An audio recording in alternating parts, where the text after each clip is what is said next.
national government. Thank you, Mr Speaker. Lewis Wall. Kia ora, Mr Speaker. I'm a day late, but talofa lava. I trust all New Zealanders enjoyed Vaiaso o Langanga Samoa, Samoan Language Week. It's my pleasure to speak in this 2011 budget debate. I actually want to start with a quote. John Doone said, "No man is an island, entire of itself. Every man is a piece of the continent, a part of the main." So I guess what I want to do is interpret that quote within a modern context and within this budget debate, because it pretty much symbolises where we on this side of the House sit in relation to being a government and what that means. So for us, we like to collect taxes, and we do have a progressive tax system because we believe the people who earn more should give more, not to rip them off, because actually they belong to a collective, and that collective is called a society, and that's called the community of New Zealand. And so for us, when we collect taxes, we want to invest in collective public goods and services. So for us, it means we want to invest in a public good health system. We want to invest in a public good education system. We want to invest in a public good social and economic system that's going to ensure that all New Zealand children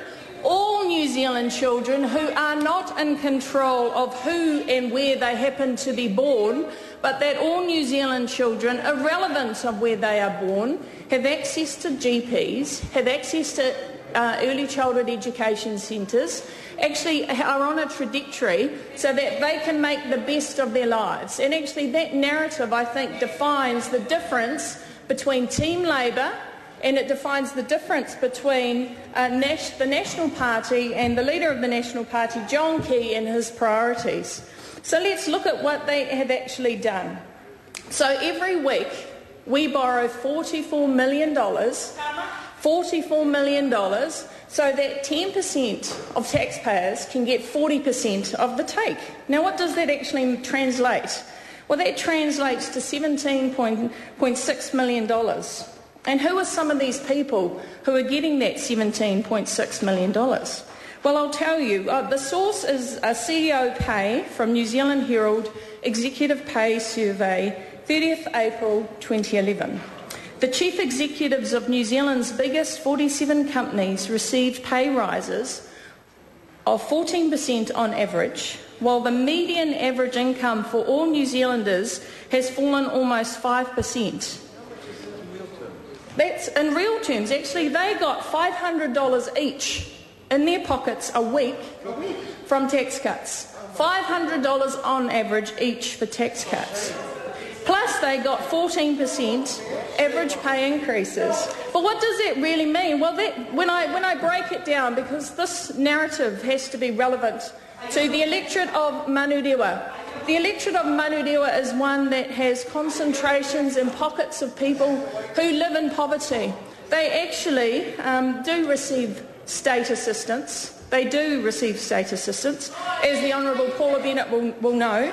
And these people actually care every week about whether or not they've got enough money, A, to pay the rent, whether they've got enough money to buy food, to feed and clothe their children so that their children can go to school. So when I went to the Manurewa Netball Centre opening a few weeks ago, I had a conversation with a woman whose main preoccupation was the fact that she can only buy one 2-litre bottle of milk every week. And in fact, sometimes midway through the week, she had to water the milk down so she had enough milk to put on the cereal for her children. Now, actually, no, I don't think they do. I think some of them do. I think Paula does, actually. But the majority of the National Party have got no idea about how our families are living. And we make no apology on this side of the House for caring, for absolutely caring. I don't have any children. I'm an auntie. You have 4. Well, good on you. You're in a position where you don't actually have to worry about whether you can buy 1 or 2 bottles of 2-litre milk, do you, Nick? Do you, Nick?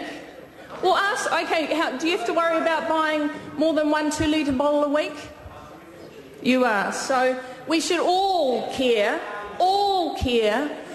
and we should all care for families who are in a position where they have to debate those issues every week. So why are we giving tax cuts to people their question is, where shall I go on a holiday this year? Should I actually upgrade my car? Maybe I'll sell my house and upgrade my house. So that's the reality.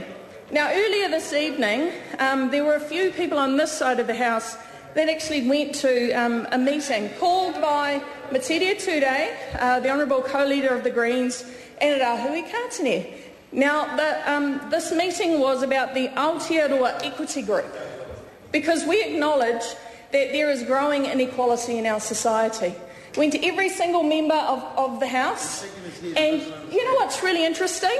Do you think there was a National Party person here? Do you think that anybody on the National Party side would bother to come to a meeting? Actually, Jackie Blue probably would, but someone probably said you can't go to that meeting. You can't go to that meeting. And it would have been great to have seen somebody from that side of the House come to the meeting, but nobody bothered to come. And what that says to me is you don't care. You actually don't care. You don't care that there is growing inequality in our country. There's a huge gap between rich and poor, a huge gap between rich and poor. So let's look at the legacy of this John Key-led national government. Let's look at this legacy. He promised us a brighter future. He promised us a brighter future. So what does that look like? What does that brighter future look like? Well, here are some examples, and these aren't from our policy unit. This one's from the Child Social Health Monitor 2010 update, which was released on the 13th of December 2010. What does it say? So poverty and hardship are rising.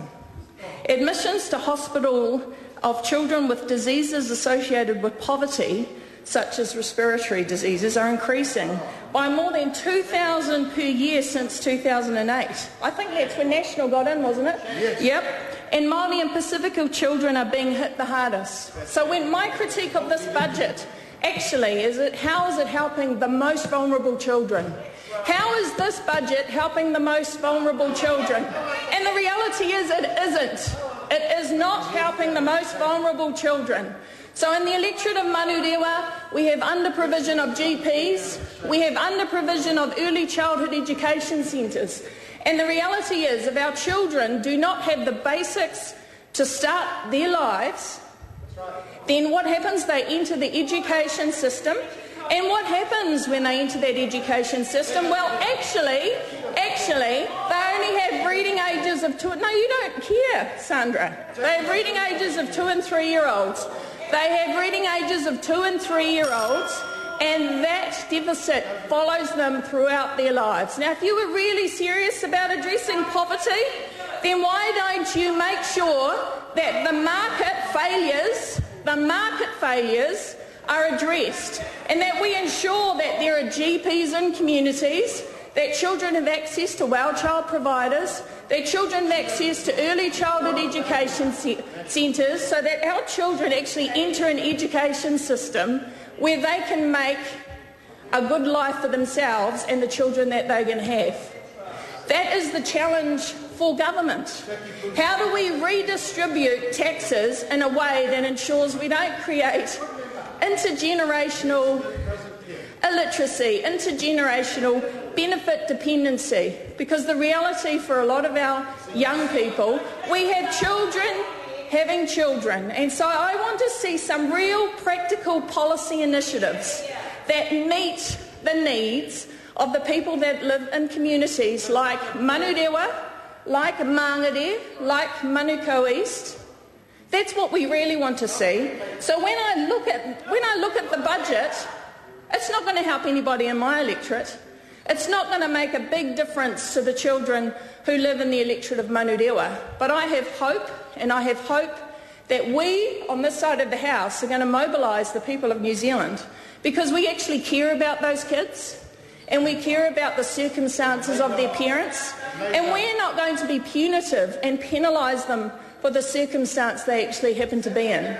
Because any one of us could have been born in a context where we don't have the building blocks like Nick Smith's children do, where they have parents or a parent who can look after their needs. So we have to make sure that children who grow up in communities where they do not have a parent or caregiver that can meet their needs, that we, as a government... Time's expired. Kia ora. Jackie Blue.